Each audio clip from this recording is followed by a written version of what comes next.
औज़ुबिल्लाहिमिनश्शैतानिर्रजीम बिस्मिल्लाहिर्रहमानिर्रहीम। अस्सलाम वालेकुम व्यूअर्स, मेरा नाम है ज़वाज़मान और आप देख रहे हैं नॉलेज अकेडमी। तो आज है हमारे टॉपिक का name important definition of chapter 1 class 12 mathematics. ये कैलकुलस का सेशन है। 12 क्लास की मैथ टोटली कैलकुलस है, इसलिए हम डिस्कस करेंगे इम्पोर्टेंट डेफिनेशन ऑफ चैप्टर 1। चलते हैं अपने टॉपिक की तरफ। तो हम इम्पोर्टेंट डेफिनेशन पहले आपको डोमेन और रेंज और फंक्शन का इंट्रोडक्शन आप मेरी वीडियोस में देख सकते हैं चैनल में, ठीक है, मैं अपलोड कर चुका हूँ। तो इम्पोर्टेंट डेफिनेशन ऑफ चैप्टर 1, पहली डेफिनेशन है हमारे पास रियल वैल्यूड फंक्शन। नाम से इज़हार हो रहा है कि इसमें रियल नंबर इस्तेमाल हो रहे हैं। नाम से इज़हार हो रहा है कि ये रियल वैल्यूड फंक्शन है। तो इसके डेफिनेशन हम if values used in function are real number, अगर किसी भी फंक्शन में वैल्यूज़ रियल नंबर यूज़ हों तो हम कह सकते हैं कि ये फंक्शन हमारे पास रियल वैल्यूड फंक्शन है। जैसे 1 2 3 4 रियल नंबर हमारे पास कोई भी नंबर यूज़ होंगे फंक्शन में, जैसे y = 2x, y = 2x + 1, ठीक है, ये हमारे पास रियल वैल्यूड फंक्शन है। इसके आगे आ जाते हैं next definition algebraic function which are defined by algebraic expression. Algebraic expression क्या होती हैं? जिसमें अलजेब्रिक फार्मूला होते हैं, जैसे a(x² + bx + c = 0। ये क्वाड्रेटिक इक्वेशन है। इसे अलजेब्रिक इक्वेशन भी है, ठीक है, जिसमें अलजेब्रिक एक्सप्रेशन के ज़रिए डिफाइंड हो उनको कहते हैं अलजेब्रिक फंक्शन। उसके आगे थर्ड डेफिनेशन आ जाती है पोलिनोमियल नाम से ज़ाहिर हो रहा है कि इसमें पावर्स का जिक्र हो रहा है। Which power decrease 1 by 1 is called polynomial variable. इसके कहने का मतलब यह है कि हम वेरिएबल्स की पावर जनरली 1 by 1 डिक्रीज करेंगे तो ये पोलिनोमियल वेरिएबल कहलाएगा और फंक्शन कहलाएगा polynomial function. For example px = 2x² - 3x² - 2x + 1 = 0। ये क्या है हमारे पास? Polynomial function. इसी पोलिनोमियल फंक्शन में आ जाती है डिग्री, क्योंकि पोलिनोमियल में डिग्री का बेसिक होता है कंसेप्ट, ठीक है। डिग्री का मतलब है it is the highest power. Degree क्या होती है? It is the highest power of the variable in a function polynomial function. For example हमारे पास है 4x³ + 3x² - 2x, ये थर्ड डिग्री है। तो हम कह सकते हैं ये पोलिनोमियल फंक्शन है विद डिग्री 3। अगर फॉर एग्जांपल ये ना हो, 3x² - x + 1 ही हो, तो हम कहेंगे it is a polynomial function with degree 2। Next हमारे पास आ जाता है लीनियर फंक्शन। फोर्थ डेफिनेशन हमारे पास आ जाती है लीनियर फंक्शन। लीनियर का मतलब होता है जिसमें पोलिनोमियल फंक्शन 1 हो, ठीक है, जिसमें पावर 1 हो। लीनियर मैंने आपको पहले भी बताया जाता है, लीनियर 1 होता है, क्वाड्रेटिक की पावर 2 होती है।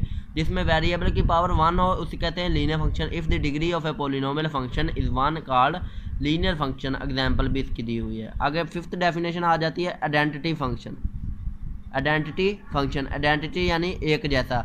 फॉर एनी सेट एक्स, हमारे पास कोई भी सेट एक्स है, आप function I such that X of the form. I का मतलब होता है आइडेंटिटी फंक्शन, ठीक है। आइडेंटिटी सेट वो होता है, आइडेंटिटी फंक्शन हम डिस्कस कर रहे हैं तो आपको आइडेंटिटी सेट का भी बताया जाएगा, ठीक है। For any set X a function I such that x belong to X of the form I x = x. ये इसका मतलब होता है for all x belong to, ये इसका मतलब होता है बिलोंग टू, इसका मतलब होता है for all x belong to capital X. Capital X का मतलब है सेट, और एक्स ये छोटा ज़ाहिर कर रहा है एलिमेंट को। हम इसको लिख सकते हैं आई को, आई बराबर हमारे पास बेसिक होता है 1 0 0 1, यानी हमारे पास जो इसकी मेन डायगोनल हो वो 1 1 हो और बाकी एलिमेंट सारे 0 हो, उसको आइडेंटिटी सेट कहते हैं। यानी आइडेंटिटी सेट है हमारे पास एक्स, ठीक है, तो एक्स से रिलेट कर रहा है आइडेंटिटी फंक्शन, तो हम इस फंक्शन को कहेंगे आइडेंटिटी। फॉर एग्जांपल ये हमारे पास एग्जांपल दी हुई है आइडेंटिटी फंक्शन की। f(x) = x, एक्स है यानी एफ फंक्शन के जो एफ एक्स है, यानी एक्स का जो f such that x is equal to x, यानी एक्स के सारे एलिमेंट सेट एक्स में आ रहे हैं। आगे 6 डेफिनेशन आ जाती है constant function. A function which does not change its value and its domain range are fixed. A function which does not change its value, ठीक है, and its domain and range are fixed, ठीक है, is called constant function. For example हमारे पास है c x is equal to 2, इसमें variables का कोई भी नहीं है जिसको हम पुट करने से हमारे पास एक्स नहीं है, ठीक है, एक्स हमारे पास 0 है। हमारे पास 0x इसको कह सकते हैं, लिख सकते हैं 0x। हम लिखते तो नहीं है, वैसे मैं आपको समझाने के लिए लिख रहा हूँ कि हम x में कोई भी ऐसी वैल्यू नहीं पुट कर सकते जिससे हमारा जवाब अनडिफाइंड आ जाए, ठीक है। तो इसकी डोमेन और रेंज दोनों फिक्स्ड होती है, ठीक है। तो हम कह सकते हैं ये कांस्टेंट फंक्शन है। आगे आ जाता है rational function. A function r x of the form p x over q x. यह आपको याद होगा, रैशनल नंबर जो हमारे पास रैशनल फ्रैक्शन या रैशनल एक्सप्रेशन या रैशनल सेट जो होता है वो p x over q x की फॉर्म में होता है, where p x and q x are rational polynomial. Rational function are called polynomial function and q x is not equal to 0 is called a rational function. ये उसने कहा है, ये जो पी एक्स और क्यू एक्स है वो हमारे पास पोलिनोमियल फंक्शन है, ठीक है। हम रैशनल फंक्शन को 2 टाइप्स होती हैं, प्रॉपर और इम्प्रॉपर। वो चैप्टर नंबर 5 वो हमारे पास 9th क्लास में भी है और 10th क्लास में भी है। प्रॉपर और इम्प्रॉपर आपने पढ़े होंगे, जिसको हम हल करते थे, लॉन्ग सवाल है लेकिन आसान होते हैं वो, जैसे 4x की 3 + 2 ओवर x + 1। ये इम्प्रॉपर है, इसको हम प्रॉपर में चेंज करते हैं, यानी ऊपर भी पॉलिनोमियल फंक्शन है डिग्री वाला, नीचे भी डिग्री वाला पॉलिनोमियल फंक्शन है, ठीक है। हम नेक्स्ट फंक्शन की तरफ मूव करते हैं, वो है एक्सपोनेंशियल फंक्शन। एक्सपोनेंशियल फंक्शन नाम से ज़ाहिर हो रहा है, एक्सपोनेंट यानी पावर से रिलेटेड है। The function in which variable appears as power is called, यानी variable appears as power. X Y Z जो है हमारे पास वो वेरिएबल की शक्ल में हो। For example y is equal to e x, ठीक है। इसको एक्सपोनेंशियल सेट भी कह सकते हैं। मैंने आपको डोमेन और रेंज में इसकी डोमेन और रेंज भी डिस्कस की थी, वो आप देख सकते हैं मेरी पिछली वीडियो में। उसके बाद आगे आ जाता है लॉगरिथमेटिक फंक्शन, यानी ये लॉग से रिलेटेड है, ठीक है। If x is equal to a y then y is equal to log a x. जब हम लॉग लेते हैं तो पावर जो होती है ये दोनों एक दूसरे से रिप्लेस हो जाते हैं। y यहाँ पर आ जाता है, फॉर एग्जांपल हमने log ले लिया, y यहाँ पर आ गया, ठीक है, और log लिया है हमने, और ये a है, इसकी जगह पर ऊपर x आ जाएगा, y यहाँ पर चला गया, जो x है यहाँ पर आ जाएगा, एक ही x होगा, ठीक है। इसको कहेंगे हम logarithmic function. For example a is equal to X then log 10x is the common log of function. ये कॉमन लॉग की एग्जांपल है। नेक्स्ट आ जाता है हमारे पास explicit function. If y is expressed in term of independent variable x, अगर y को हम इंडिपेंडेंट वेरिएबल x की शक्ल में एक्सप्रेस करेंगे तो फंक्शन को कहेंगे हम एक्सप्लिसिट फंक्शन। यानी y इजीली हमारे पास सिंप्लीफाई हो रहा है, इसकी जनरल फॉर्म वही है जो फंक्शन की है, y बराबर f(x) यानी y² + 2x + 1, जो इजी हो हमें एक्सप्रेस करना। इंडिपेंडेंटली हम अपनी मर्जी से कोई भी वैल्यू पुट कर सकते हैं, ठीक है। उसके आगे आ जाता है इम्प्लिसिट फंक्शन।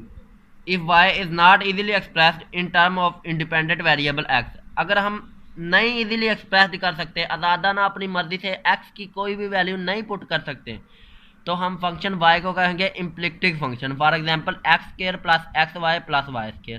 ये हमारे पास बहुत कॉम्प्लिकेटेड हो जाएगा जब हम x की वैल्यूज पुट करेंगे, फिर इसको हल करना पड़ेगा।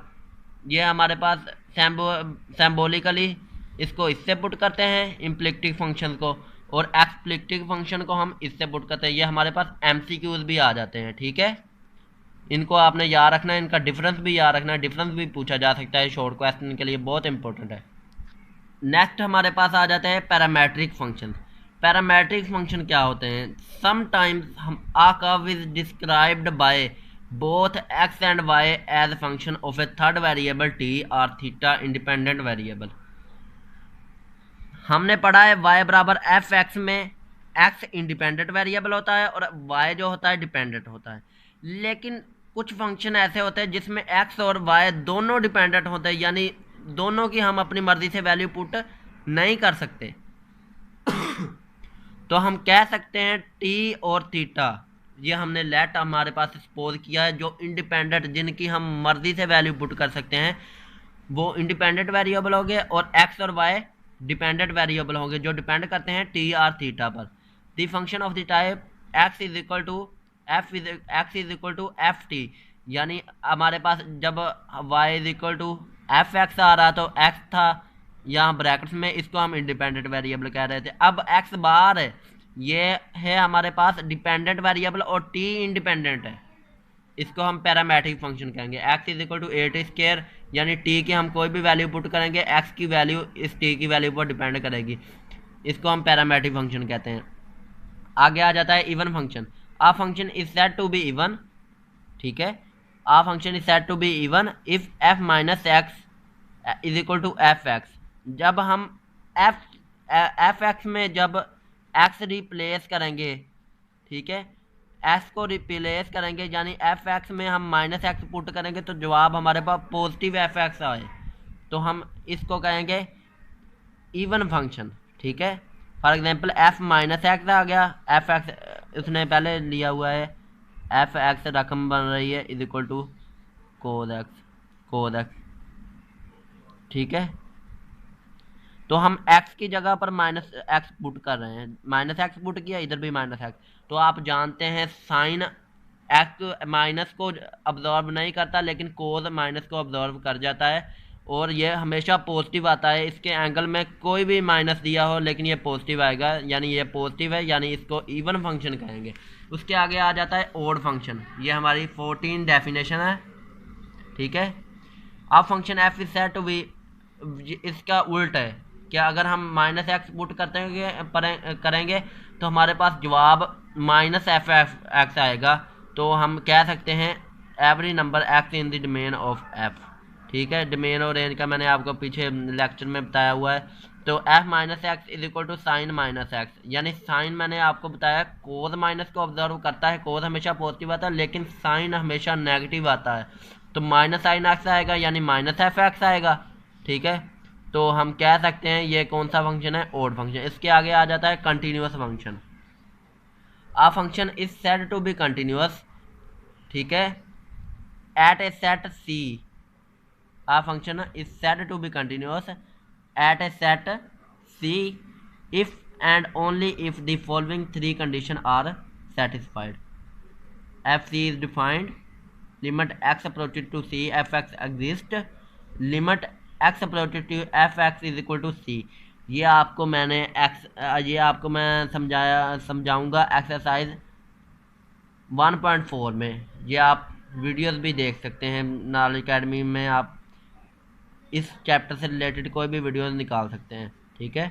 12th क्लास का ये चैप्टर है, चैप्टर नंबर 1, ये इसकी बेसिक डेफिनेशन है, ठीक है।